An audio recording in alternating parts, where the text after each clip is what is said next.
Oke, kembali lagi di materi pelatihan dasar sales dan marketing. Kita akan melanjutkan di bagian keempat. Conceptual selling. Penjualan konseptual berfokus pada penjualan produk atau jasa sebagai solusi atas masalah yang dialami calon pelanggan. Tenaga penjualan atau sales berfokus pada penjualan konsep produk atau jasa daripada produk atau jasa itu sendiri. Apa yang membedakannya dengan solution selling? Saya akan berikan dua contoh agar lebih mudah dipahami.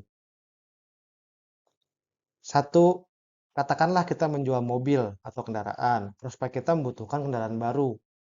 Apakah mereka membutuhkan mobil yang aman, tahan lama, atau horsepower-nya besar, atau dimensinya besar, yang dapat mengakomodasi kebutuhan keluarganya, atau customer kita ingin beli mobil super sport, seperti Ferrari dan kawan-kawannya, atau malah mau beli motor Harley Davidson.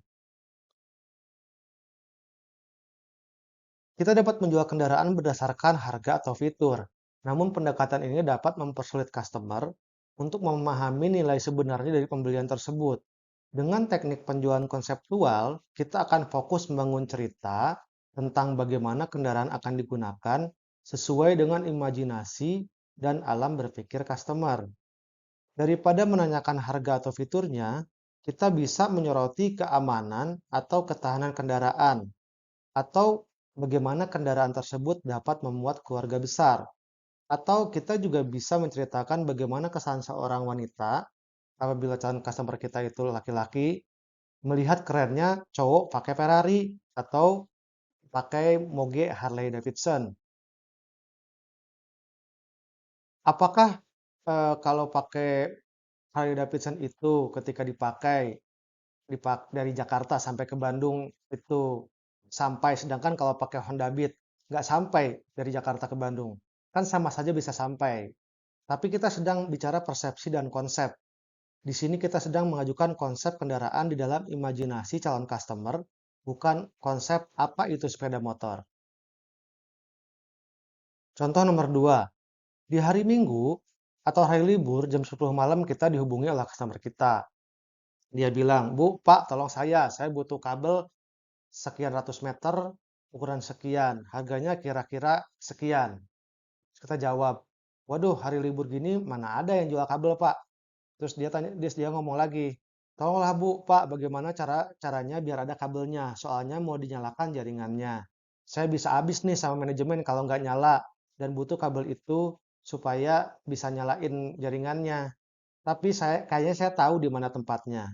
Tapi sistem di perusahaan kami harus via vendor terdaftar, nggak bisa langsung dari luar. Saya share ya kontaknya." "Baik Pak, saya cari dulu dari kontak yang Bapak kasih. Tapi harganya kayaknya nggak murah Pak." Terus dia bilang, "Nggak apa-apa Bu, Pak, yang penting masalahnya selesai.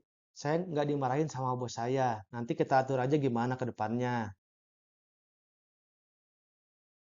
Di sini kita bisa melihat bahwa kita sebagai sales tidak tahu barangnya, harganya itu berapa, belinya di mana, dan sebaliknya, customer tahu semua informasi itu. Tapi sebagai sales kita harus tahu bahwa customer atau end user harus beli via kita yang dipersepsikan mau bantu malam-malam, beliin duluan tanpa ribet administrasi, PO, SPK, dan lain-lain. Jadi conceptual selling ini bagaimana lebih jauh solution selling ini sebelumnya, di mana kita sudah berada dalam top of mind atau nama kita menjadi nama pertama yang ada di pikiran customer ketika dia mengalami kesulitan atau kebutuhan pembelian. Ketika ini sudah terjadi, maka kita hanya perlu menggali kebutuhan dan menjaga hubungan untuk mendapatkan penjualan. Oke, selanjutnya adalah customer centric selling. Customer centric atau client centric adalah sebuah strategi yang menempatkan customer sebagai prioritas utama untuk segala aktivitas dan kampanye yang dilakukan. Namun melakukan hal ini nggak sesederhana pengertiannya. Strategi ini mengharuskan kita untuk benar-benar memahami customer. Pertama, waktu kita itu sebagai sales terbatas dan kita terikat dengan target. Untuk mencapai target, akan sulit untuk terus-menerus menghandle ratusan customer dalam setahun. Banyak sales terbaik yang saya kenal menghandle 1-10 customer terbesar mereka secara istimewa. Bukan berarti customer lain tidak penting. Dalam prinsip Pareto, 10-20 customer terbesar dari 100 yang kita punya biasanya mewakili 80% sampai 90% dari omset. Maka penyumbang omset terbesar ini harus diperlakukan secara istimewa karena akan membantu kita mencapai target secara efisien dan efektif.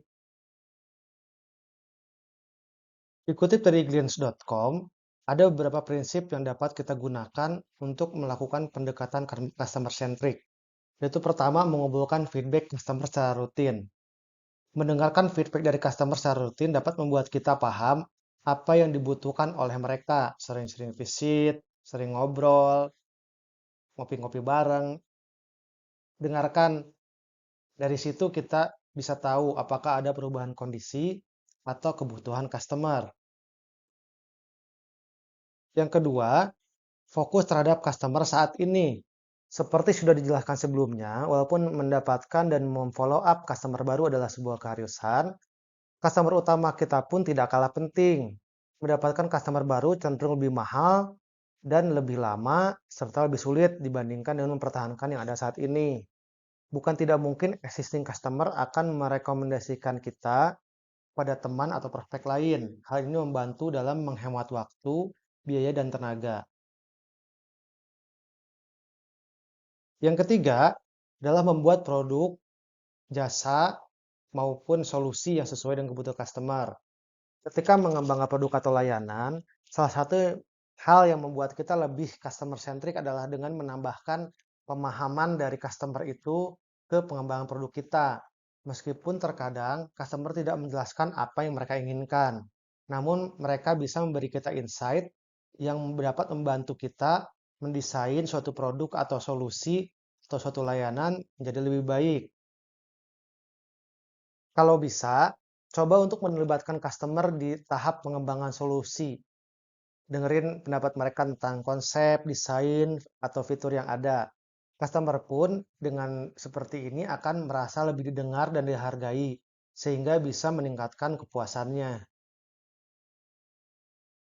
Yang keempat adalah membuat strategi marketing yang sesuai dengan kebutuhan customer.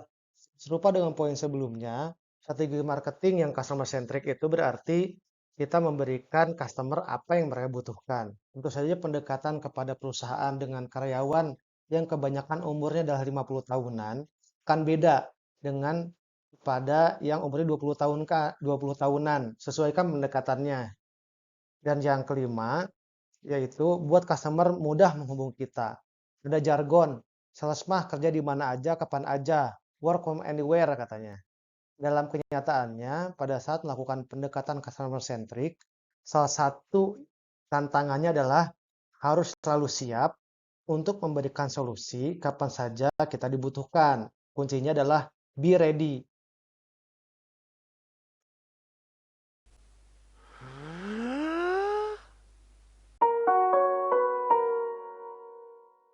Semoga bermanfaat ya. Terima kasih atas perhatiannya dan selamat belajar serta mempraktekkan.